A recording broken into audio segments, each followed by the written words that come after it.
τριάδα. Ίσως και κάτι καλύτερο βέβαια.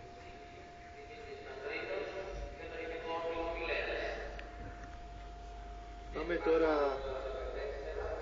στο νηπέα που προηγείται μέχρι στιγμής, τον Δημήτρη Μανδρίνο με τον Τζονκίντε Μποσί για τον νηπικό όμιλο Πηλέας. Για την ώρα έχουν επιβαρυνθεί με 4 βαθμούς ποινής.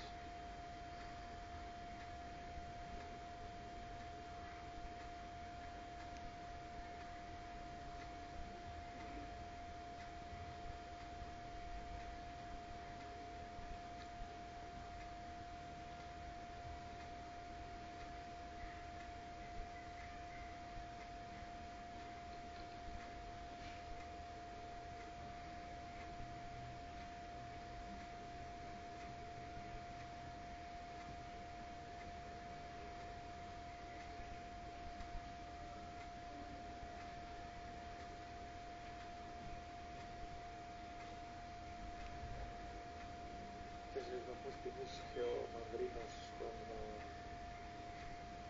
πέμπτο γύρο. Βέβαια αν σε αυτό προσθέσουμε και τους βαθμούς προηγούμενων ημερών πάει στους 8, γιατί είχε πάρει 4 βαθμούς ποινής και στον τρίτο γύρο την προηγούμενη μέρα και βέβαια συνεχίζει τώρα την διαδρομή του.